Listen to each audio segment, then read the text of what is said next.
The anther are single chambered. So you can say that it is single lobed. And as we know, mono means 1 and di means 2. The dianther will be two lobed, or you can say that double lobed. Let me make one diagram to clear it out.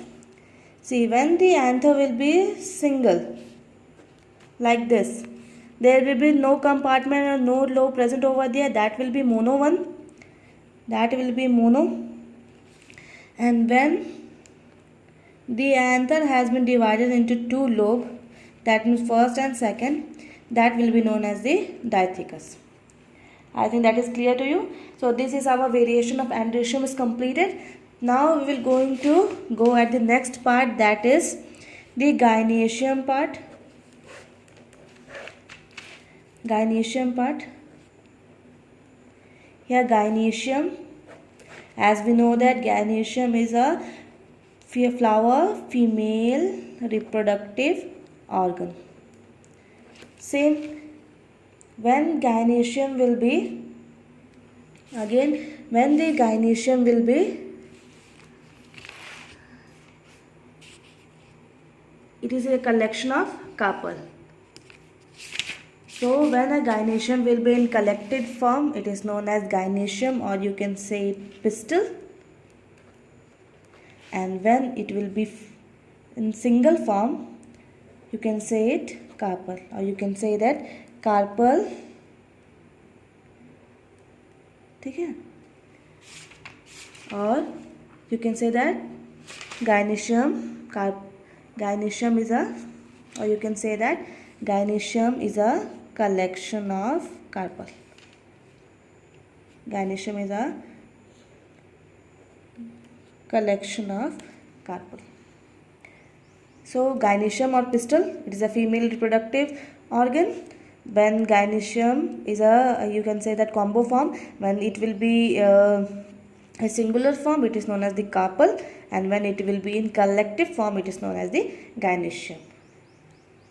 So we move to the again the variation of gynoecium. Variation of gynoecium. How many different kinds gynoecium is present in a flower. Different flower are having different types of gynoecium. So first, on the basis of numbers of carpel varies in different flower. Again, it has been two part, mono carpellary. Second, it will be bicarpellary, and third will be polycarpellary. When the pistil will be composed of, or when the gynoecium will be composed of only one carpel, then it is known as monocarpellary.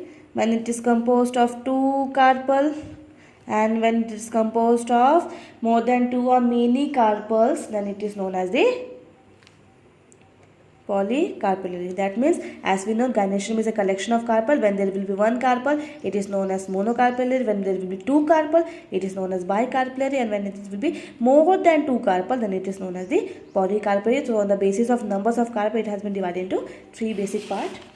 Now on the fusion of carpel. Second will be on the basis of fusion of carpel. It of two type, apocarpus, and second will be the syncarpus. Apocarpus and syncarpus. What is apocarpus? It is a multicarpellary condition, you can say that, but the carpel are free in this. That means it is also a multicarpellary condition. Multicarpellary means there will be lots of carpel over there, but the carpel, most of the carpels are free.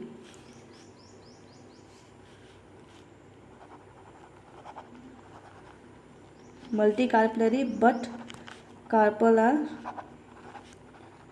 free. They are not attached with each other. They are in collections. There are lots of like that carpels, but the carpels will be free, but they will be in the collective form. Carpels are free, but they will be in the collective form, multicarpellary. And second one, syncarpus. In syncarpus, what will going to happen? It is also a multicarpellary condition. It is also a multicarpellary condition, but as we know, in one carpel will be free and in then a carpel will be fused. So I think it is very easy to learn. Apocarpus multicarpellary, but carpel are free. Syncarpus, it is also multicarpellary, but the carpel are free. Multicarpellary, we have used the word polycarpellary here. So in place of polycarpellary, you can use multicarpellary also. So the same word goes, multicarpellary, carpellary or multicarpellary. It is the same. Both are same. Third, on the numbers of locule. Numbers of locule. Now the words come locule. And what is locule? Locule, you can say that in general its meaning is like compartment. Locule are basically used for compartment or a small little space like that. A space having little space, this is like that. See, so when we go to the diagram, here on the basis of numbers of locule, it is of basically three types: uni, bi and multi. Again, uni 1, bi 2 and multi will be many. So you can see that, don't get confused between the diagrams. See, this is the ovule. Please don't say that it is a locule. Locule, basically in the diagram it is mentioned over there that this is locule. Actually this is not locule. Locule is the space which is present over here. Locule is the space. And here you can see unilocular. It is not locule. Locule is the space. So in the book you can a little clear it out. The space which is present over here is known as locule. You can see that it is a single spherical area, a single space, and in which ovule are attached. So the locule has been not divided into any other further. You can see that here the locule has been divided into two parts, that is bilocular, and you can see here the locule is divided into 1, 2, 3, 4 and 5. 5 different compartments. So it is a multilocular. You can see in the definition it's also there: one locule, two locule and a many locule. Locule, again I am saying, don't get confused with the diagram. If the diagram is in the diagram it is given a little wrong over here. It is ovule and this is the space. The space is known as the locule. So here will be unilocular, here will be bilocular, here will be multilocular. I think this is clear to you about the andrecium and gynoecium. Here fusion of gynoecium, and again we will going to come to the next part, that is the placenta part. That is the placenta part. Placenta. Now, what is placenta? As the definition says that placenta is a special tissue. It is a special tissue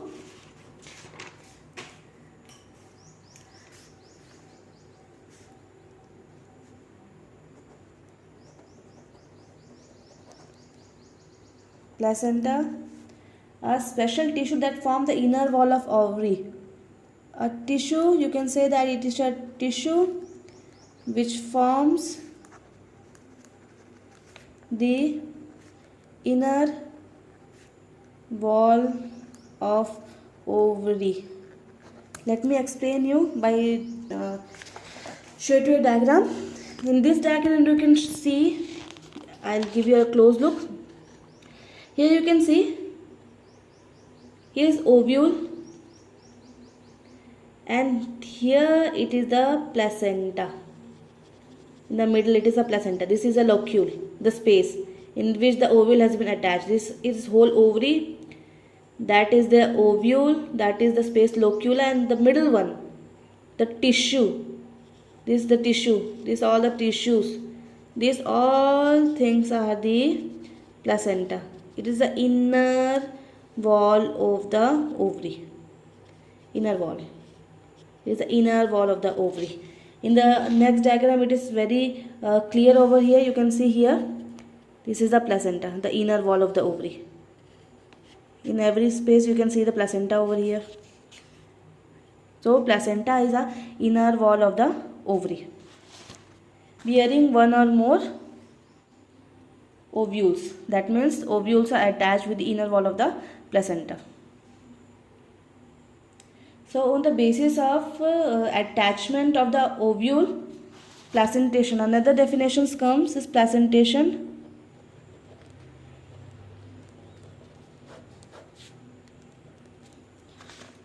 It is attachment of ovule with the ovary. How it is attached? This is known as placentation.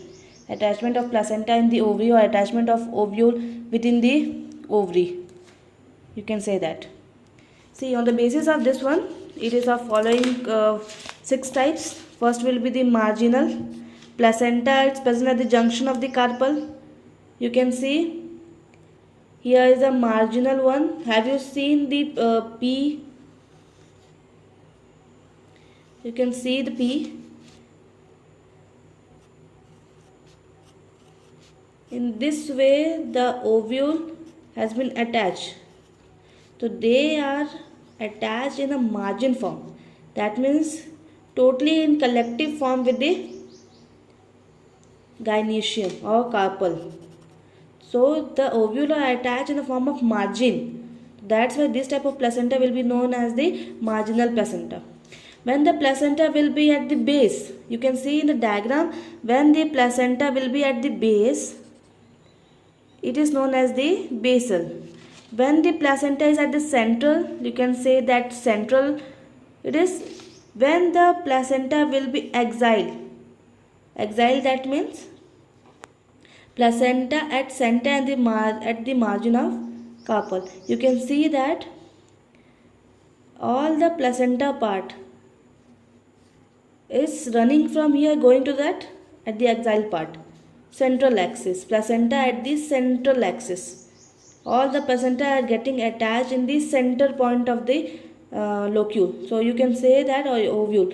You can say that this is an axial placenta at the center of the margin. Then the second will be parietal at the periphery. Placenta developed at the inner wall of the ovary, or you can say that placenta will be present at the periphery of the ovule. And the last one, superficial, placenta will be present all over the body, all over the partition walls. So these are the following types of placentation. Thank you.